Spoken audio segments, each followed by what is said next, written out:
নমস্কার বন্ধুরা, আরবিপি চ্যানেলে আপনাদের সকলকে জানাই স্বাগতম। চলে এসেছি রোশনাইয়ের একটি নতুন আপডেটস নিয়ে।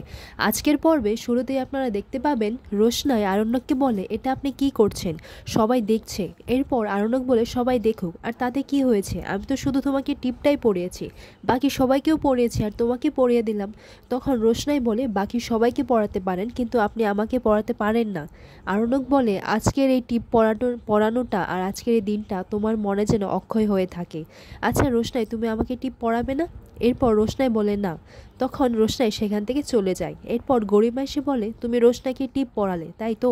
তখন আরণ্যক বলে, হ্যাঁ পড়ালাম, তাতে কি হয়েছে, আমি তো আর অন্য কিছু পড়ালাম না, তো শুধু ওকে টিপটাই পড়িয়েছি। আর এটা নিয়ে তুমি এত ইস্যুস কেন বানাচ্ছ সেটাই আমি বুঝতে পারছি না। ওর জায়গায় অন্য কাউকে যদি পড়াতাম তাহলে কি তুমি এটা বলতে?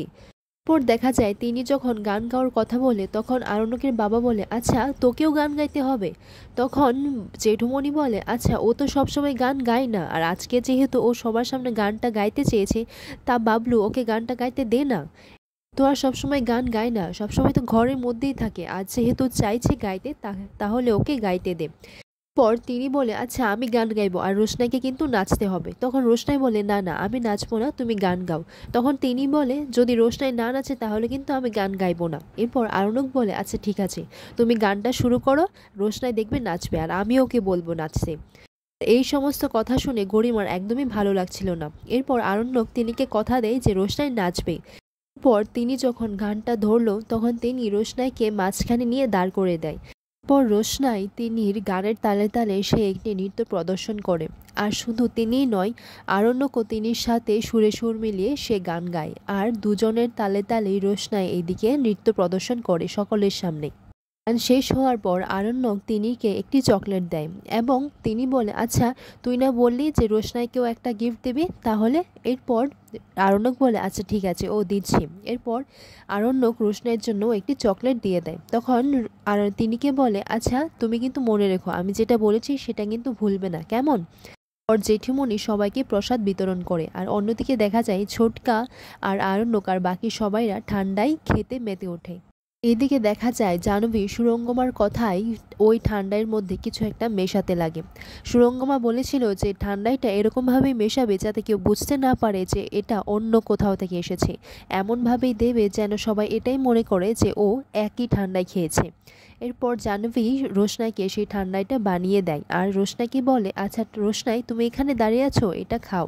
রোশনাই তো প্রথমে না করলো, কিন্তু জাহ্নবীর জোর করায় রোশনাই সেটা খেতে বাধ্যই হলো। এরপর রোশনাই সেটা খেয়ে নিল। রোশনাই খেয়ে আরও চাইছে। সুরঙ্গমাও বলে, আচ্ছা ও যখন খেতেই চাইছে তাহলে ওকে আরও দাও, ও খাক না। এরপর অন্যদিকে দেখা যায় যে বাকি সময়রাও ঠান্ডাই খাচ্ছে, আর এমন সময় রোশনাই নেশার ঘোরে সে জোর করে হাসতে লাগে। তখন জাহ্নবী বলে, আচ্ছা তুমি হাসছো কেন এইভাবে?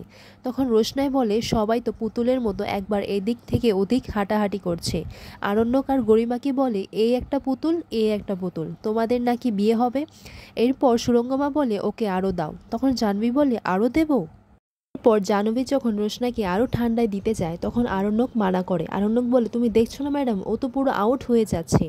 পর জাহ্নবী বলে, আচ্ছা ও খেতে চাইছে তাহলে ও খাক না, আর সবাই তো এটার থেকেই খাচ্ছে। পর গরিমার বাবা রোশনাকে বলে, আচ্ছা রোশনাই তুমি গিয়ে ঘরে রেস্ট নাও। এরপর রোশনাই কাঁদতে কাঁদতে বলে, ঘর? আমার তো কোনো ঘরই নেই, সব তো জ্বালিয়ে পুড়ে গেছে। পর জাহ্নবী বলে, রোশনাই অনেক হয়েছে, এখন ঘরে যাও। পর রোশনাই লেফট রাইট করতে করতে হাঁটতে লাগে। তখন আরণ্যক ওকে ধরতেই যাবে, এমন সময় গরিমা ওকে আটকে দেয়, আর রোশনাই একা একাই তার ঘরে চলে যায়। রোশনাইয়ের এমন অবস্থা দেখে সবাই অবাক হয়ে থাকে, আর আরণ্যকও এদিকে চিন্তায় পড়ে যায়।